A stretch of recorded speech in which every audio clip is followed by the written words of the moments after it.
What up, world? It's your boy Mark Walter Ward, Super Fat Show, Super Fats Network. Today we got with us Fairplay 2333. My man got movies out, the City Is Mine series, a series of EPs, projects, albums, videos. Just dropped part 3, Broken Glocks. How you doing today, man? I'm doing good, man. What's the word? Shit, chilling. I can't call it. How's life for you? I mean, like, bro, you done dropped like a movie and was it an EP and an album in like what, a month and a half?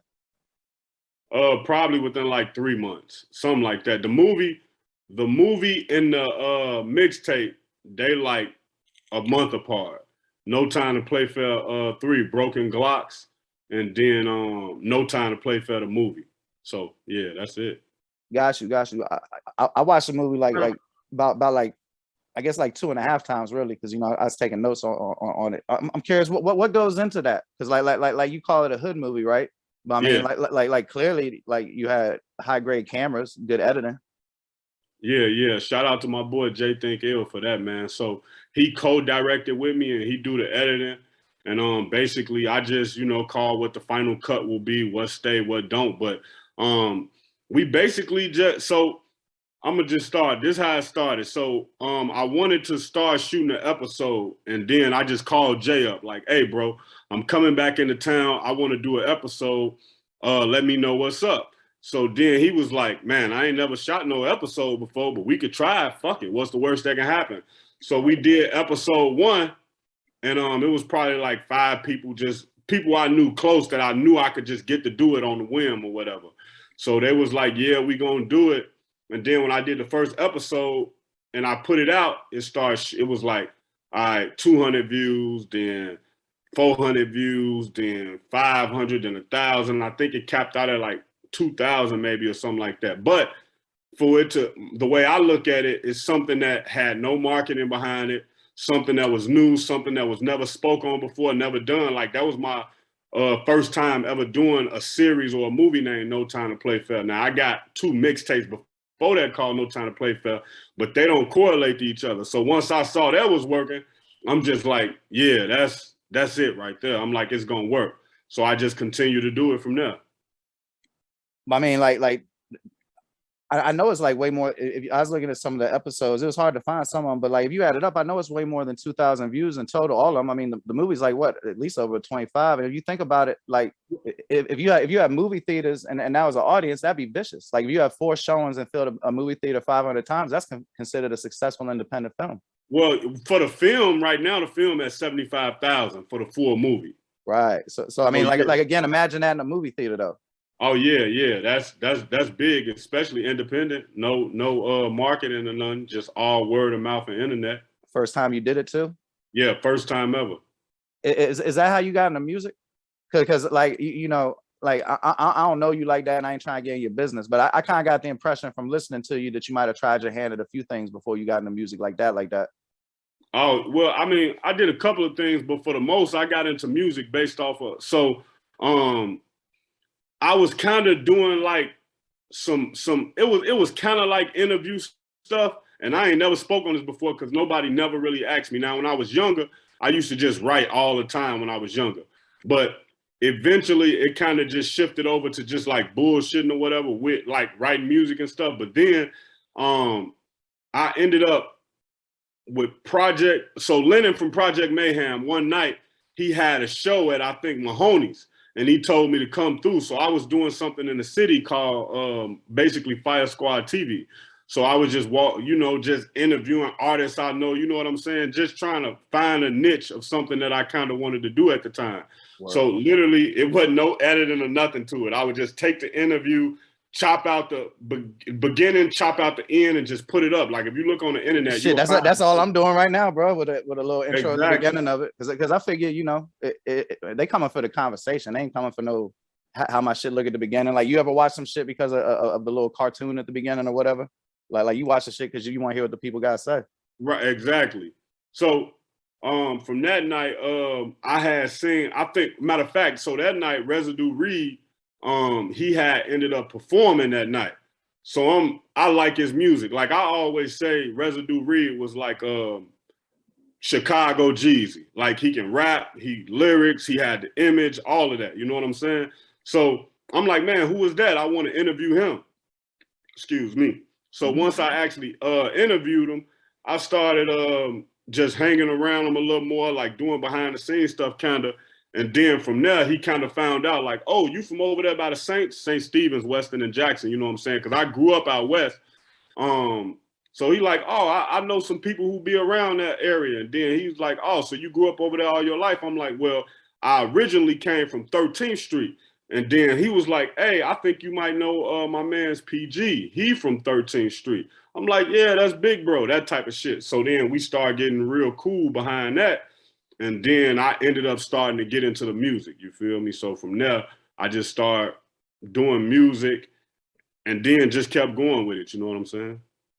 Hey, so let me ask you this. I know that you've traveled a lot. When you were doing the blogging or the TV show, or, you know, whatever it was, like, you know, like the labels and shit changed. Like you could upload that shit now and they call it a podcast, you know what I'm saying? But it'd be the same thing. Right. But so I'm sure you've interacted with musicians and music scenes in other cities, right? Yeah, some, yeah. So let me ask you this. How because I think a lot of people don't understand Chicago. How difficult is it to navigate the politics of the music scene? And I'm not talking about like getting on Fake Shore Drive or that type of shit. I'm talking about, like, you know, to go here, you gotta know how to move, you know, without getting too much into it. No, yeah. I mean, I think with that, it's just I think the people who have if you have people who had issues kind of moving around the city, be mostly the people who, you know, do diss records and stuff like that. Like, I don't do diss records. I'm not going back and forth on records with nobody and none of that. I'm not saying that I'll probably never do a diss record, but it's not in me. Like, I don't want to do no diss record. Like, we men, so when we see each other, we'll just see each other. But I'm not finna be going back and forth on a record with nobody. That's out of character for me mostly, you know what I'm saying? So I think just moving around the city, it's easy because, one, I know a lot of people, and two, I carry myself a certain type of way. You know what I'm saying? I stand on business, but at the same time, I'm about my business. So I don't go around looking for trouble. I don't go around hopping in people's business. I don't hop in other people's beef.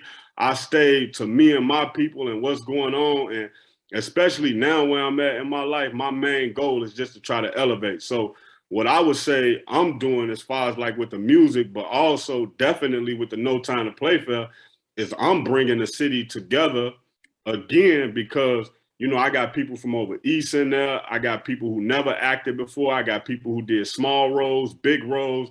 I got people from my projects, people from deep out west, deep south. So it's just like just bringing it together because when you really look at it, everybody know everybody some type of way or everybody connected. But the politics in Chicago, it's just crazy. So I be in Florida a lot, around the Orlando area. And I tell people it's so different out here because it's no gang politic like that. Like, you know, you got guys who rep certain sections or rep certain flags, but it's not like Chicago. Like, Chicago heavy on the gang side. Like, you could be. I mean, to be fair, bro, ain't nothing like Chicago. Cause like, like I'm not trying to disparage anybody. Like, I totally understand. And like you don't know me from shit, but trust me, like I totally understand. Like I understand why the necessity for gangs. Like, I don't think people talk about that. I look at them more as like social organizations. Like, look at the reason that they formed. But like Chicago, the Chicago gangs of Chicago is different. Like, it's almost like they're more intellectual. Right. You know what I mean? Like, and I'm no mad of everybody. You know, been in the feds, all that type shit. And Chicago cats, it just hit different. Like you can have like a stimulating ass conversation with a motherfucker that literally would shank somebody for cutting them in line. And my man done read like fucking 50 philosophy books in the last year and a half. You know? Yeah, I think that just come from the era though. You know, a lot of the OGs, you know what I'm saying? Like, now the younger guys, they way more wild, way less tolerant. But when you know a lot of the OGs, they be trying to put knowledge in your head. You know what I'm saying? They be trying to tell you like, yo, this ain't the way, or, you know, get you some money and handle whatever come your way, but you don't have to be actively looking for stuff. And I think a lot of times now, people just actively looking for stuff to get into. Do they still be teaching the youngins about Larry Hoover like that? Because like, you know, actually you don't know. I'm from the DC area, right? And you might not know this, but like we rocked with rap a lot in the 90s. The only places rap a lot was really rocking, like getting CD sales, was Chicago, Texas, and DC, right? So Right. you know, we heard Larry Hoover on all them albums. Okay. So we went out of our way to find out who he was, because we like, yo, who is this dude saying all this ill shit on? I mean, just like, you know, people would want to know who Big Rube is. You know what I mean? Right. And then we was like, damn, like I mean, homeboy to me, he like a revolutionary. Like he ain't no convict, no felon. Like he's somebody who tried to improve his community. No, I Like mean, you know, as many people was hating on Kanye going to see Trump. I thought that shit was gangster as fuck, because he went to the White House and asked the president to free Larry Hoover. yeah. So like to me, he get a pass for everything else. I mean, you know, Larry Hoover, man, he speak growth and development. So that's what he Sure. really trying to do. He trying to like, it's supposed to be about growing and, you know, developing the communities and developing yourself as a man and developing your mind. So I think Larry Hoover gonna always be influential to the kids and to the generation, and they gonna represent them. But I just think that it's the structure part of it that kind of went away from it. You know what I'm saying? Like Yes, sir. his word gonna always stand because he a formidable person. You know what I'm saying? He a guy who name hold weight. He a guy who highly respected. So the teachings about growth and development and being a man, taking care of your family, standing on your business like your real business. You know what I'm saying? Being a man type business. When I say standing on your business, so I think his name gonna always ring bells. His name gonna always mean something. I mean, you definitely internalize it. Look at how much you are into growth and development. Like I noticed, like that's your shirt, right? Like not your Yeah, not like your shirt that you own, but like your shirt that you made and sell. yeah, And yeah. like I ain't asked you no questions before this shit, but I guarantee you ain't the only one eating off them mogul shirts. Oh no, man! Shout out to my partner, 7 p.m. You know what I'm saying? This is just a great idea that he came up with, and we execute to the fullest. You know what I'm saying? Word. He just I want my fault, but I want to stress shit like that though, because I feel like Chicago in the media always get put on some like there's a lot of good shit in Chicago. There's a lot of beauty in Chicago, and if you got problems with what's going on in Chicago, maybe you should question the systems that allow that shit to flourish and created it. So what's so crazy, right? Let's get back to No Time to Play Fair. When we talk about No Time to Play Fair and what it's about, if you look at some of the dynamics of some of the characters in the show, everybody in there is a product of their environment. Even if you look at the main character Play, he don't come off as rowdy. He don't come off as somebody who out of his wig. He come off as just somebody who's smooth, who getting money. You think he might be hustling. You hear him talk about hustling, but you're not sure. But every move that he made through the movie was out of necessity to protect somebody else, to try to help somebody else. And when you look at the character, her name Shaniqua, she only selling weed to make ends meet to pay for her college. But Right. she worked a regular job and she got like 5 kids. And through that, not to give away too much of the movie, but through that, she ended up getting into a situation where you seen the movie 2.5 times, so you see what ended up happening with her at the end and her son. And so eventually the streets that she told her son to get out of, she ended up pulling him more into the streets by the move, by the deal and the stuff that went wrong with her at the end. So when you're talking about just the growth and development of all that stuff and everything that's going on, you got to look at that movie in particular. I didn't do it to be a savage movie or for it to be like, oh, this a kill him, shoot him up, bang, bang type movie. I did it to show like the nuances of Chicago. Of course, show the realness because, you know, bodies dropping, people shooting, it's gang banging going on, but it's also mothers trying to survive, take care of their kids, big homies just trying to do what they think is best to keep the people that's under them together. And then, you know, you got the slimy, grimy people in there. But then you also got the people who just take advantage of opportunities. So you might look at a person who might be robbing, and I'm not telling nobody to rob nobody, or I'm not condoning nobody robbing nobody, right? But you might have a person who got out of jail, they ain't got nothing going on for them, they can't do nothing, and they come across somebody and they see like, oh, he flashing his money. Okay, I need to take that because I don't know when I'm gonna see money again. And if you pay attention to also what's going on in there within the confines of the movie, they only doing street stuff with other street people. Word. So they ain't hurt no quote unquote civilians. Exactly. Exactly. So I'm purposely writing this to show the nuances of everything, and also how some people can just be bystanders, but before they know it, be coming in over their head. Word. I mean, like talking about nuance, talk about Shaniqua. Like, well, I mean, she's hard working, right? So Yeah. like, instead of looking down on her, if somebody was inclined to look down on her, I'd be more inclined to ask, damn, why she can't pay her bills with her job? Exactly. And that's some of the open-ended questions you get when you do that. And I also started to do it's this series I do called Trench Trauma, where I'm doing silent films too. So that kind of further breaks down. Really? That's a dope ass idea. What made you think of that? Damn, that's kind of vicious, bro. Silent films. Man, Yeah. just when you think you hear it all, man, somebody can always think of something new. I guess retro new, you know what I'm saying? But shit, Yeah, I ain't never heard no rap doing that. It's new. I was gonna say it's new to hip hop because people not doing silent films in hip hop. So the first one I did was called Drill, and basically, shout out Puda. That's one of my homies. He did the acting in it, and basically what ends up happening is it's called Drill. So he just got out of jail. He's staying in basically a bare necessity spot trying to get his life back on track. And then the first call he get, the person is basically telling him, yo, your cousin just got hit. We got to do this. We got to do that.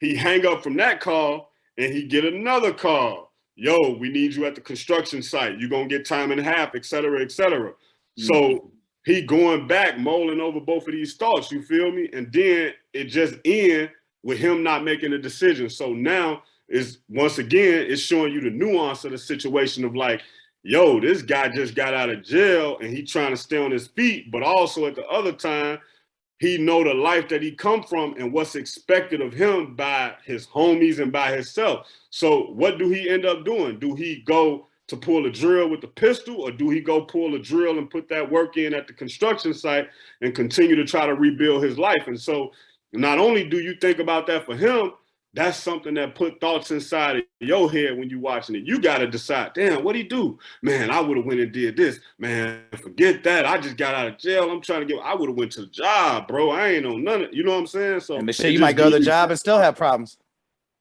Either way, but it gives you something to think about, and it gives you a way to trench trauma gives you a way to perceive some of these things you go through differently. A lot of times we see the what, but we don't see the how it became to be like this. Exactly. But you know, man, we got to do your project, the Broken Glocks Joint justice, because you know, again, not to disparage any of your early work, but I feel like you got better, brother. Yeah, I said that. I literally texted my boy and I said, yo, this is my hottest project I put out. Check it out.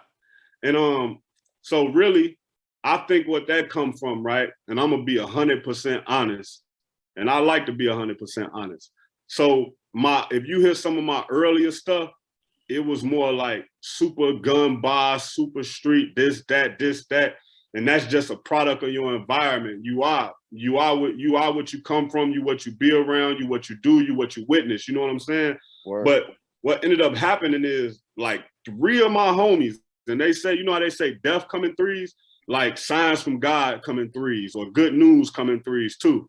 So one of my homies, his name Prince Vaughn, Vaugh.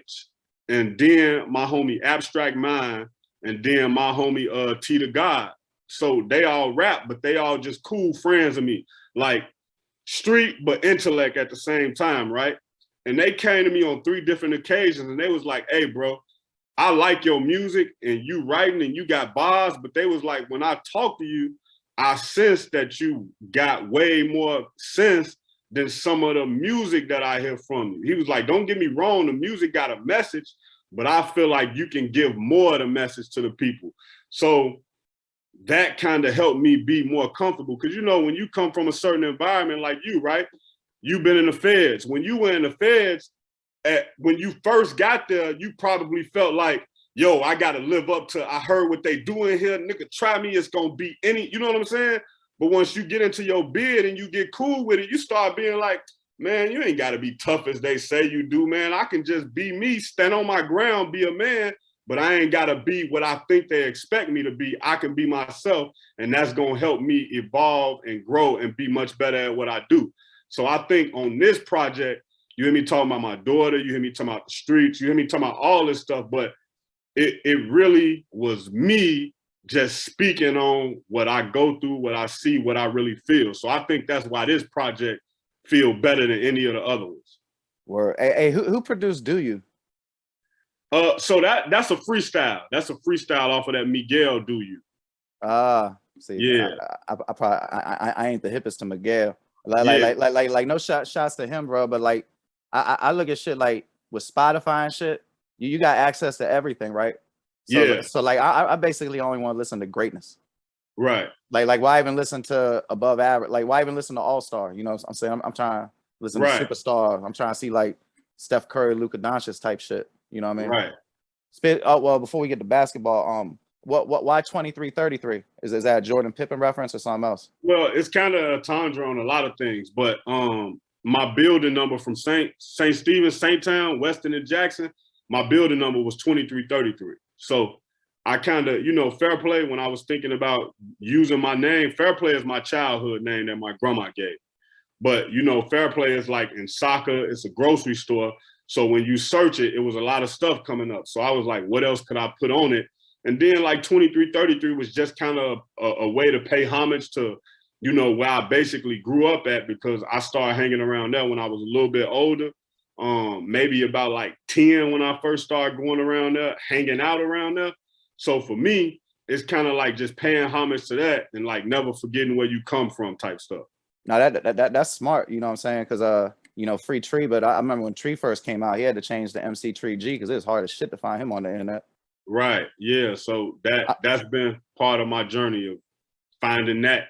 And just because first I was going by Fairplay, and then I was just like, you know what, it's gonna be way easier to find me and take over the internet if I do Fairplay 2333. Word. Plus that's an easy number to remember. You know what I'm saying? It's not like no 4976 or nothing. You know what I mean? Yeah, and then 333 is a divine number too, which I didn't find out until I was talking to some people and they told me. So it's just like it all lined up, bro. Honestly, like when you think about what fair play means, like it's like being fair in all things. It's fair play. Yeah, no doubt. So the you got the song "I Am Chicago Basketball." What was you or are you a hooper? Because I ain't gonna lie to you, bro. I couldn't. Man, I'd lose a bet like shit if I had to guess how old you were. I ain't even gonna ask you, but for all I know, you could be like 23, balling like a motherfucker. Nah, I used to play basketball, right? And I played a little bit in college for like 2 years. I hurt myself, and then I just basically stopped playing ball. But yeah, I used to be decent back in the day.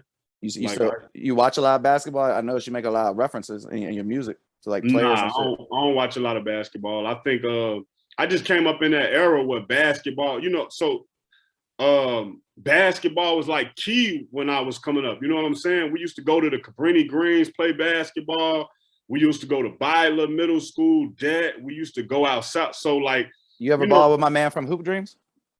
Nah. He way above me in age. Yeah, I feel he might be out there. I used to follow him on Twitter. I think like in like the early 2010s, and I see he'd always be doing like events and shit. Nah, so notable people I played against from Chicago. I played against Derek Rose, but I never got a chance to guard him because I was playing the off guard. I played against Tyrone Kent. That's probably one of the nicest small forwards I've seen.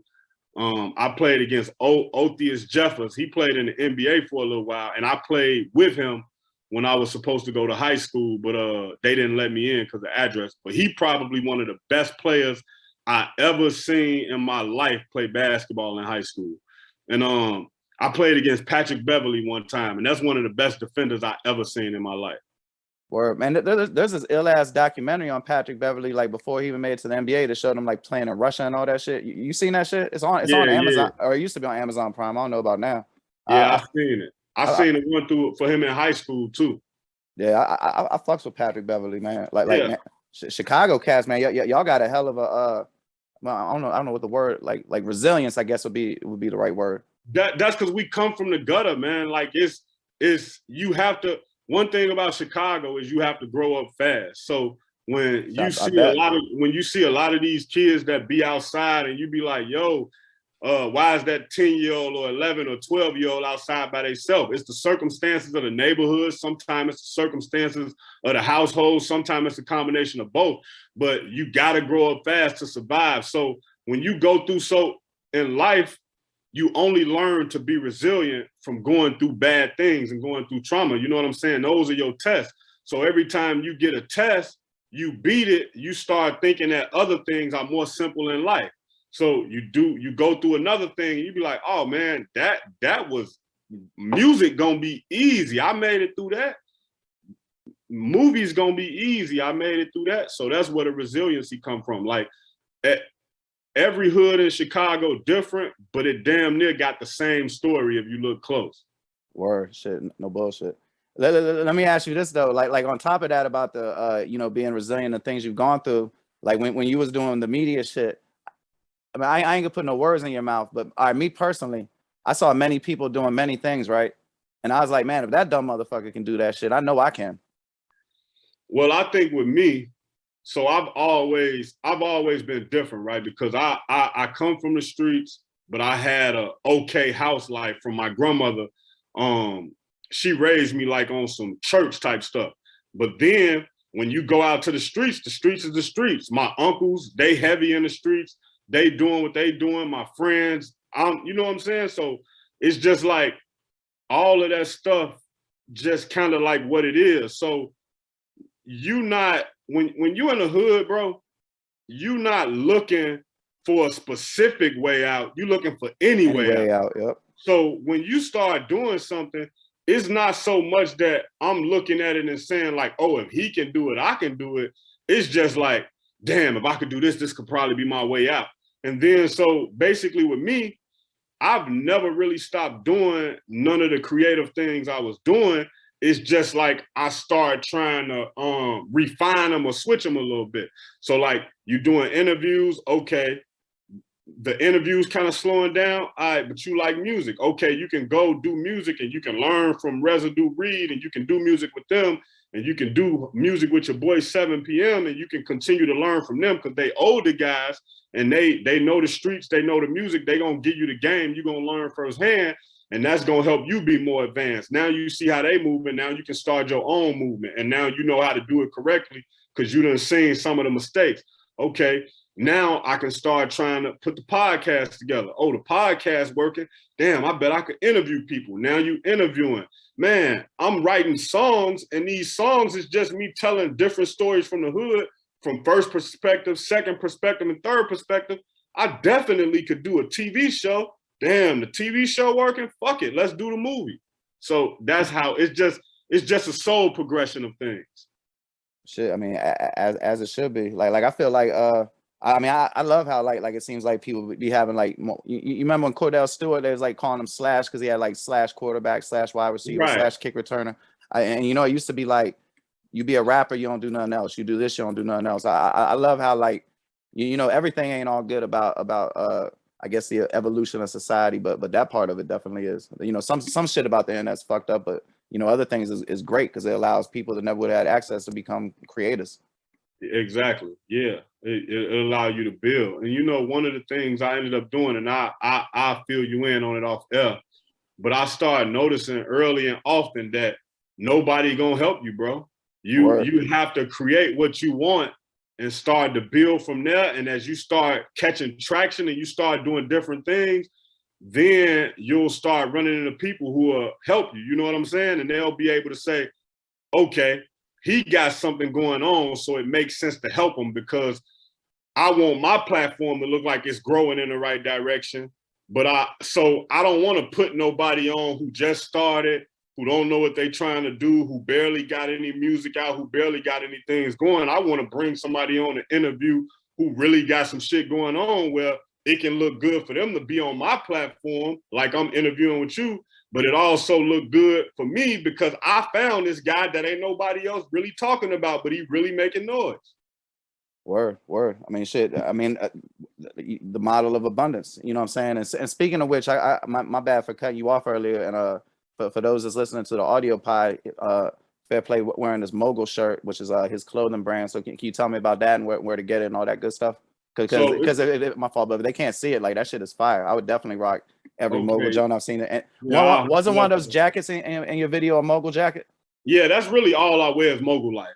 Yeah, man. So, I know one of them jackets was man, that shit was fire. Like probably the black one with the black leather sleeves with the gray front, and then the back got the color patch like this on it. Yeah. I mean, really what we ended up doing was it's called Mogul Life, and you can get it at 7pm.com or no, I'm sorry, 7pm.tv or mogullife.tv. That's 7 with the number spelled out.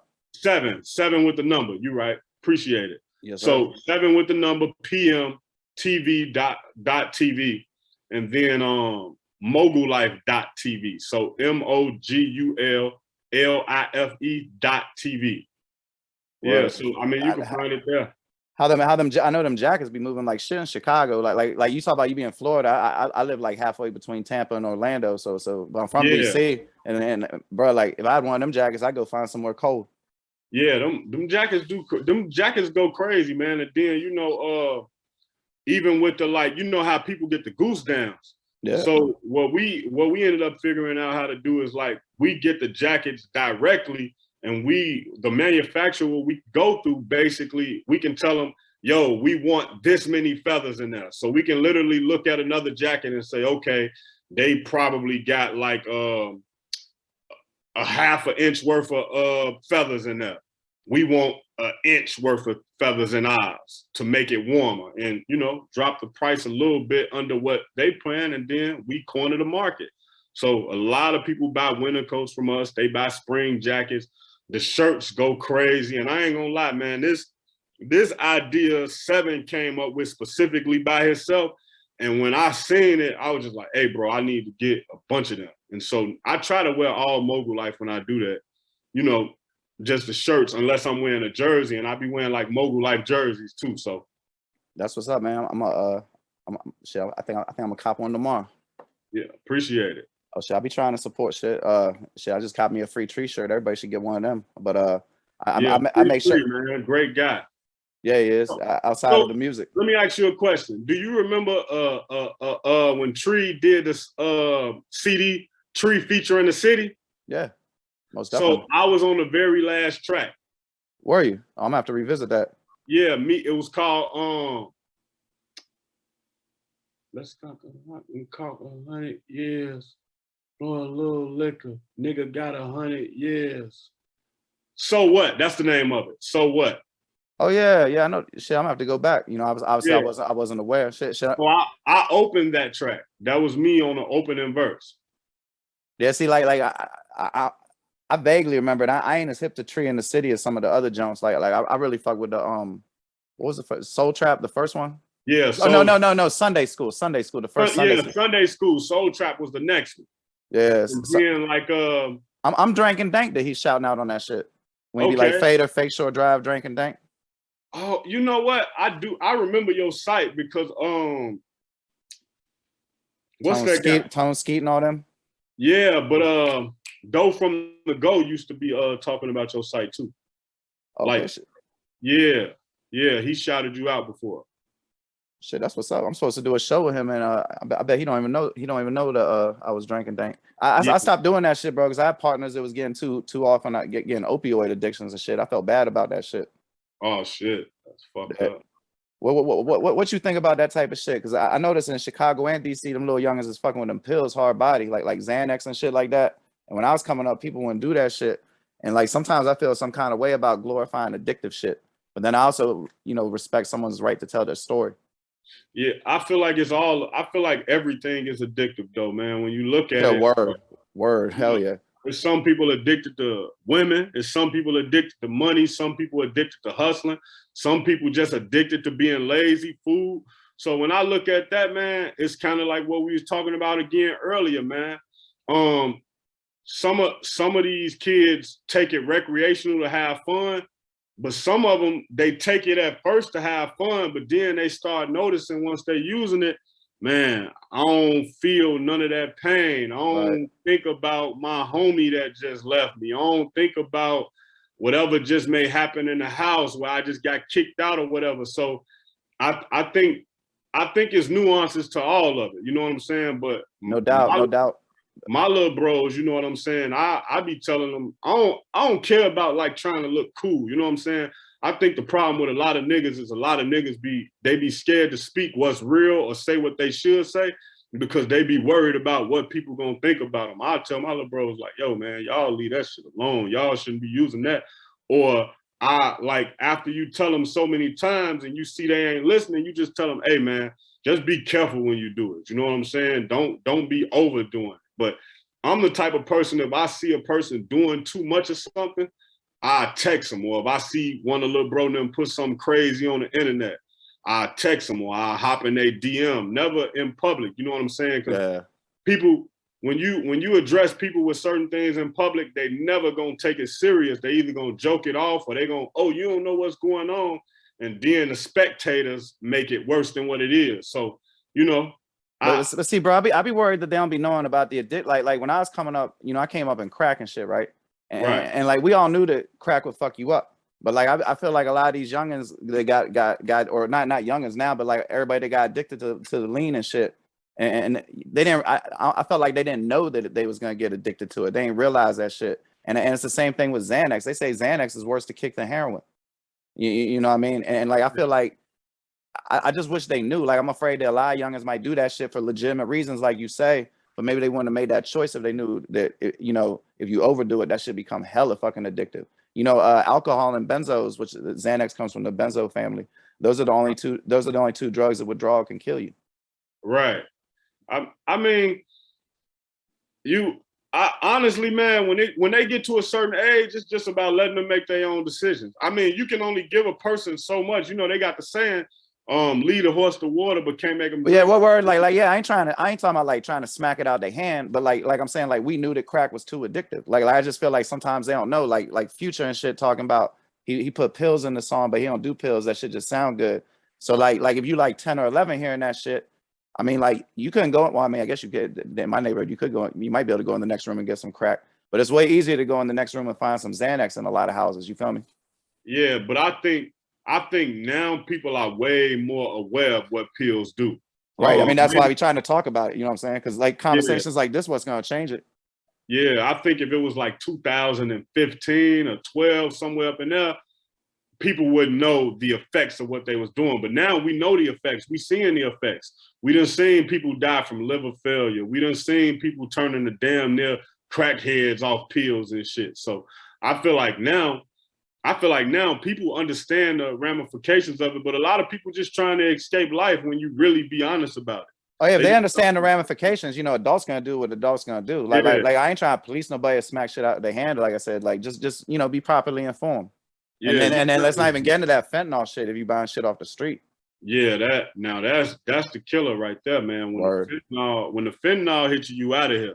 Yeah, that shit's scary, bro. Like I mean, I ain't gonna front like I ain't never did like no E before it was even like Molly, but like nowadays I'd be scared to do this shit because I'd be worried it might have fentanyl in it, and I ain't gonna buy that like testing kit shit that they be selling. Yeah, I never in my life popped pills, and then I remember one time, I had asked one of my homies something like, man, what Molly feel like?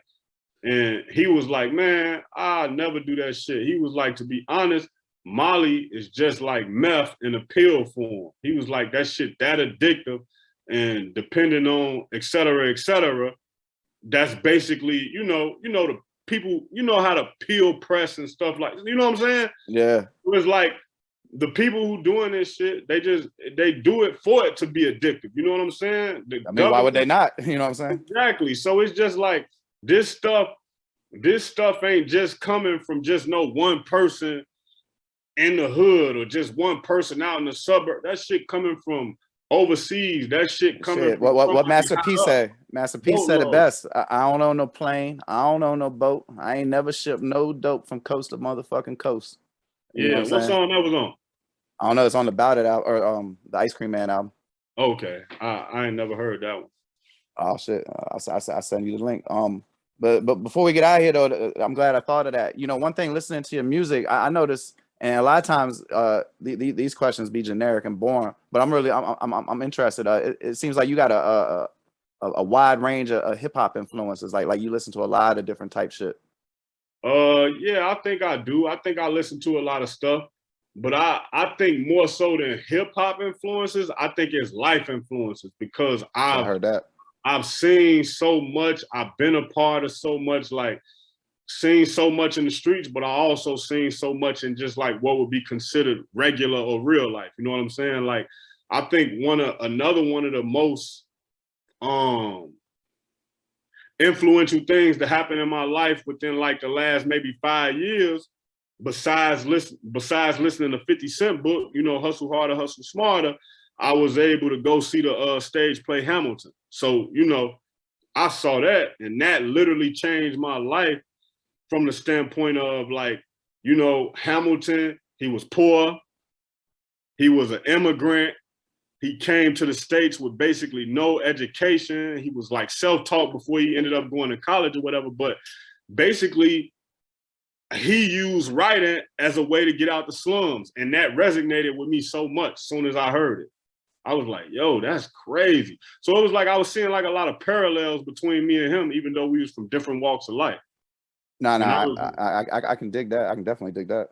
Yeah, so I think I listen to a lot of music, but I don't think the music influenced me because I don't think I really sound like nobody else. I was thinking more like your beat selection. Oh, well, you know, so a lot of them beats on there is like freestyles. I'm just talking about in general, like okay, like see, I mean, labels be overrated, but like I guess quote unquote boom bap, southern shit, Midwest shit, like it just seems like okay, I get what you're saying. So I think the one thing with me, when I first started rapping, I could rap over anything. So the next progression to me was to find my delivery and then find my voice and then start picking better beats. So I think that just came from just like people telling me about music. You know what I'm saying? Like even now, my nephew, Free Leek Muney, he locked up right now. But that song we did together, Split It Up, that's his first song ever doing. He literally had the beat and he had a verse to it. And I'm like, yo, we gonna write, I'm gonna write something for you, we gonna work on this song. And then so I wrote something, and then I'm like, man, you doing it wrong. I was like, matter of fact, let me hear something you got over a beat. And when he let me hear the first verse, he let me hear like the first few bars. I'm like, damn. I'm like, oh, you cold. I'm like, how long you been rapping? He was like, man, you know, when I was little, I used to be trying to rap with, you know, and rap for you, but I really just started just practicing like a month ago, but I ain't never did nothing. I ain't even told nobody. So I'm like, cool. So you know that Split It Up kind of got like a Detroit vibe to it. You said Leek Muney, right? Yeah, Leek Muney. Yo, M-U-N-E-Y. No, I was making sure I wasn't getting mixed up with the other cat on your album. Yo, my man killed it on Get Your Roll On. I was very impressed with that. I was like, damn, he perfectly channeled that old Hot Boy sounding type shit without sounding old and shit. You feel me? Yeah. He so the thing about Leek is Leek mama solid, you know what I'm saying? He came up under her. I'm solid, came up under me. So it's kind of like he kind of got like a old soul, but he young though. You know what I'm saying? He don't come off as an old person, but when you hear him rap, even though he rapping about guns and he rapping about street shit, it don't sound like kiddie street shit. And that's because when his mama, you know, raised him, she raised him like serious, to be responsible and stuff like that. You know what I'm saying? Word. I mean, shit. I guess if you was gonna do street shit, do it responsibly. Shit, I never got hemmed up for nothing. I got hemmed up for motherfuckers running their mouth, but that's a whole nother fucking story.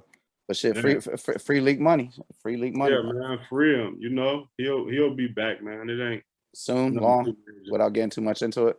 Yeah, right now we don't know how long, but he'll be back for sure. Shit, it's gonna work out for him. Yeah, it is. I can't wait to have him on the show. You feel me? Oh yeah, that's my boy. Word. That's my blood nephew too. Shit, gotta take care of family, right? Yeah. So the last thing before we get to your socials and all that good stuff, what's the next move? I mean, since I guess you dropped a project like yesterday, so you're gonna work the project, right? Yeah, I've been working the project, but also you know what, man, I got to shout out my boy Big Lowdown too, man. He do the comedy, him and Uncle Hank out of Chicago. So we did a couple of skits together, man, and the skits doing real good. You know what I'm saying? So that's helping my profile a lot on Instagram. Like he posted, tagged me in it, so that's numbers going crazy, followers going up and everything. So for me, I'm not gonna let nobody put me in no box and say, oh, you rap and you trying to podcast or you trying to do the skits, you trying to act. I'm gonna do whatever it takes to put my daughter in a better position. That's all it really, that's all it really gonna come down to for me. And I'm sure just listening to the project, you hear me talk about my daughter all through the project because that's the main focus, to put her in a better position.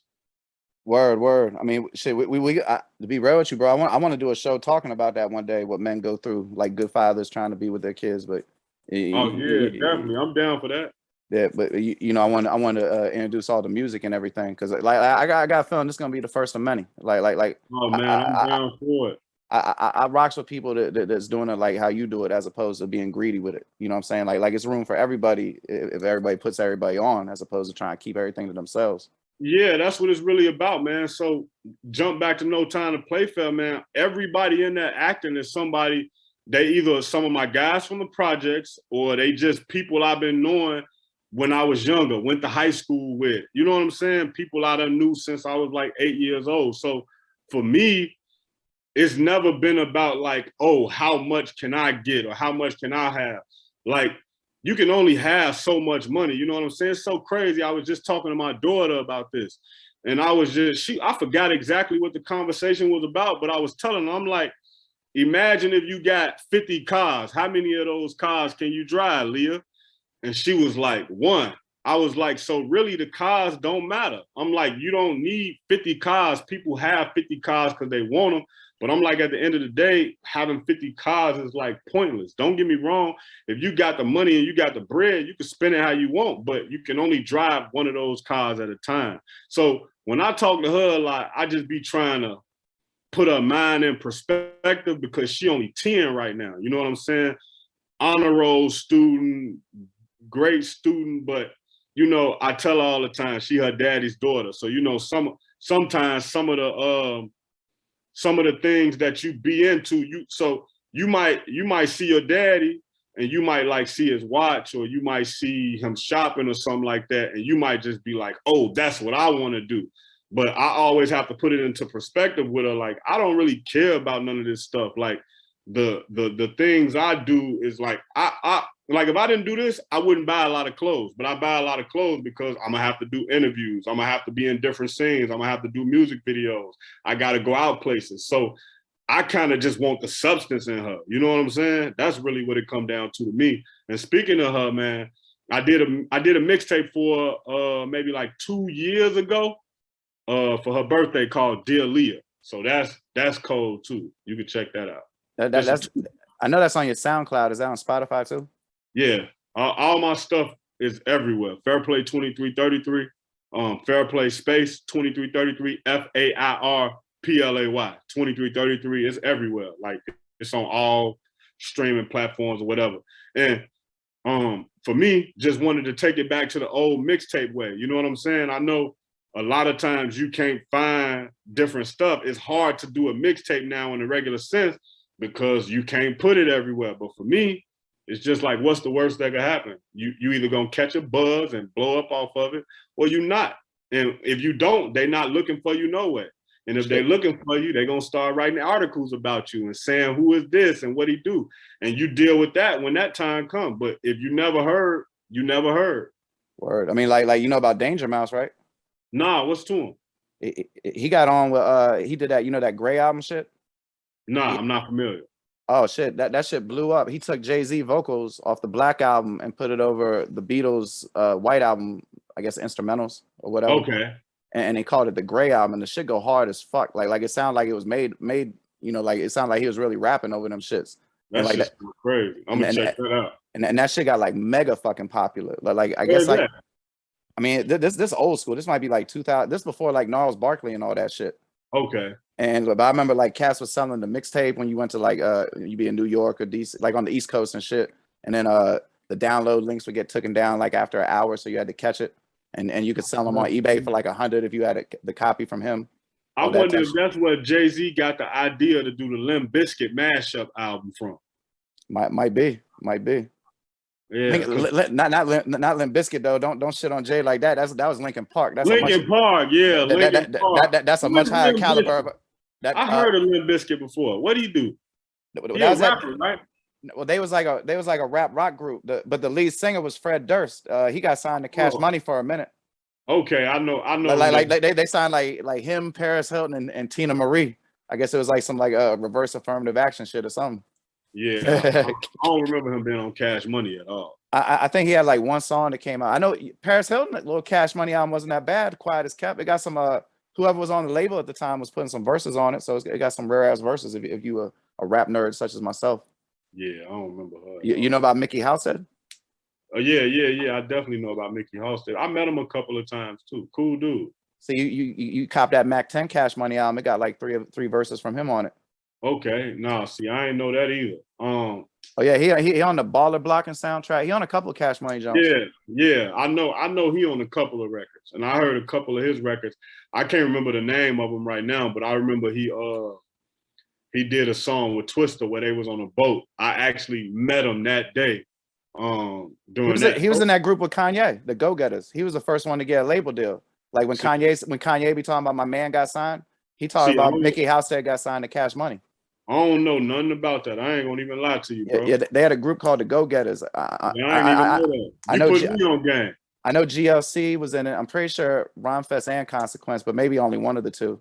Yeah, I know GLC.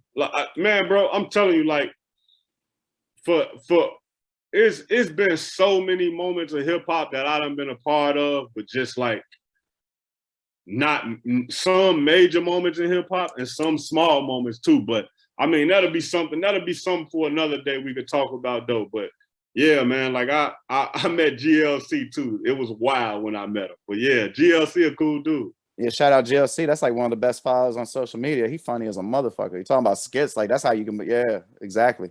Yeah, that dude, man. The ism is. I'm gonna say this. I talk to him before I tell the story, but the ism is real. That's what I say. Yeah, I believe it. The ism is real, man. Well, shit, brother. Shit, I appreciate it. And I'm gonna stay on after I hit stop recording. Thank you for your time. But before we go, make sure you drop all your socials and anything you want to plug. Yeah, man. So you can follow me on Instagram, Fairplay _2333. So that's FAIRPLAY_2333. And then on all other platforms, you can find me under the same name, YouTube Fairplay 2333. That's what's up. Make sure y'all check out No Time to Play Fair 3 Broken Glocks, available on all digital streaming platforms now. And The City Is Mine. That's the movie, right? No Time to Play. The City Is Mine is the EP. No Time to Play Fair Chicago Hood movie on YouTube. It's at like 75,000 views right now. And the street on Dirty Glove Bastard too, if y'all want to check it out on Dirty Glove Bastard. Oh yeah, it's on Dirty Glove Bastard too, man. Yeah, man. So I mean, we just working, man. It ain't no stopping me. I mean, you see all the stuff that's going on around me, and I'm putting in time and putting in work with it. Honestly. No doubt, brother. I appreciate your time and salute to you in the movement. Yeah, man. Appreciate it. No doubt. Super Facts Show, Super Facts Network.